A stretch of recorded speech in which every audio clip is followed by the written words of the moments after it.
Dalam 6 bulan ini, saya diskusi dengan banyak pejabat pemerintahan di beberapa departemen yang saya dapatkan satu kesimpulan. Untuk sementara ya, mereka ternyata tidak terlalu update dengan dunia digital, blockchain, 5G, IoT, big data yang mendekopling 70% masalah keseharian dunia saat ini. Apalagi 3 tahun ke depan yang mungkin sudah 90% bergesernya, jauh bergesernya. Jadi mereka melihat dunia digital, blockchain, IoT dan sejenisnya hanya dari common sense, dari akal sehatnya saja. Yang pasti banyak gak pasnya karena naluri seseorang itu adalah dari fakta jalan hidupnya yang berulang-ulang kemudian menjadi belief sistemnya dalam pemikirannya. Apa yang dihadapkan banyak pejabat tinggi ini bukan dunia digital seperti sebenarnya. Hanya difahami sebatas handset di genggamannya. Jika bisa update status, upload foto, merekam video, mengcropping foto, memberi teks pada foto, dianggap sudah mengikuti kemajuan zaman. Dunia digital atau dunia maya hanya difahami sebagai apa yang di dunia nyata di-online-kan. Sesederhana itu. Ketika new normal dipromosikan misalnya, new normal itu diterjemahkan, silahkan menjalankan kehidupan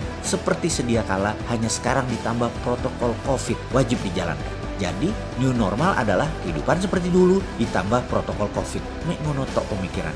Begitu pakai masker, pakai face shield, sarung tangan, lengan panjang, sudah silahkan bertebaranlah kalian di muka umum lagi. Simple ya pemikirannya dan tindakannya juga simple. Apa salah berpikir begitu? Ya enggak lah. Ya kapasitas pemikirannya begitu, ya output tindakannya ya begitu juga dapatnya. Kita lompat sebentar dalam mengelola keuangan negara. Maka pemikirannya juga sama, sederhana. Yang penting cadangan devisa dijaga dan jaga inflasi rendah.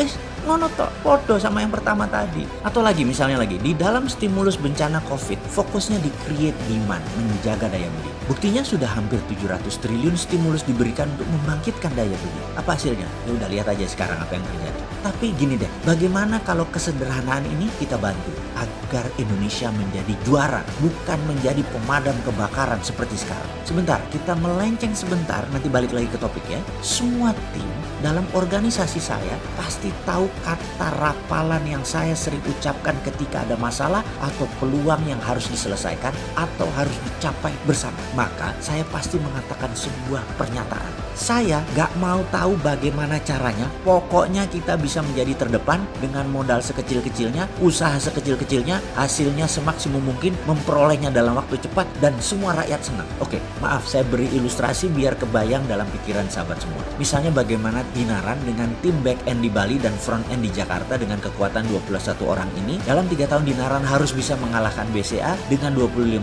karyawan dan 1.200 cabang. Maka kalimat saya adalah, saya nggak mau tahu bagaimana caranya, pokoknya Dinaran harus bisa melewati BCA dalam 3 tahun dengan modal sekecil-kecilnya, usaha semudah-mudahnya, dan lakukan sekarang. Tim tidak boleh nambah, sarana seperti sekarang, server engine mengikuti pertumbuhan, lalu update dengan teknologi pembayaran, nyambung dengan GPN, KRIS, bisa terima dana dari luar negeri, bank kastodiannya nambah, bisa menerima 20 macam pembayaran, dan bisa transfer ke 20 macam keuangan, dan semua ternyata sudah siap infrastrukturnya 15 Juli 2020 yang dijadikan hari launching Dinaran setelah beta soft launching 20 Mei 2020 kemarin. Kepada semua tim saya nggak tahu apa yang mereka rapatkan, mereka strategikan, mereka debatkan, pokoknya 15 Juli ini semua harus mulai dijalankan melewati BCA dalam 3 tahun ke depan. Gila kan ya? Oke, kita lanjut balik ke topik. Jadi, kalau rumus tadi kita bawa untuk bernegara, maka kalimat yang kita akan bawa ke para menteri kabinet dan pejabat teras Indonesia adalah sebuah kalimat sederhana tadi, yaitu saya nggak mau tahu bagaimana caranya, pokoknya Indonesia harus bisa menjadi negara terdepan menyusul Tiongkok dan Amerika di tahun 2030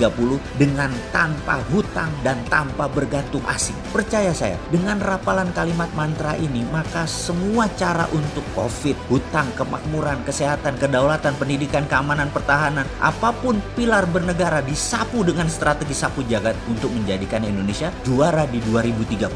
Strategi ini tidak parsial seperti hanya COVID diselesaikan seperti saat ini. Tidak, harus semuanya. Mungkin dengan mantra yang kita ucapkan tadi, bagaimana Indonesia juara dunia di tahun 2030, ini banyak anak muda yang bersemangat mengatakan bisa. Sementara generasi yang usianya di atas 50 tahun pasti keleyengan kepalanya, lalu bertanya, diapain ya negara ini? Itulah mengapa saya menaruh harapan bangsa ini kepada anak muda yang update sama digital yang usianya sekarang di bawah 40 tahun. Mereka adalah digital warrior Nusantara. Mereka adalah digital patriotism ekosistem Nusantara, sehingga membuat Indonesia menjadi digital sovereignnya atau kedaulatan digital Nusantara kembali ke pangkuan Ibu Pertiwi. Tidak seperti sekarang dalam dunia digital Indonesia. Indonesia tidak berdaulat sama sekali karena generasi yang usianya di atas 50 tahun ke atas nggak paham apa itu digital. Ekonomi digital yang harusnya bagian dari new normal, keluarga digital juga bagian dari new normal, kesehatan digital bagian dari new normal, bernegara digital dan digital politik adalah generasi muda di bawah 40 tahun yang paham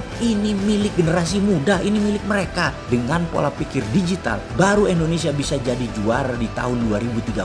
Pertanyaan sekarang, siapa yang bisa membawa hal ini menjadi bukan wacana tetapi langkah segera?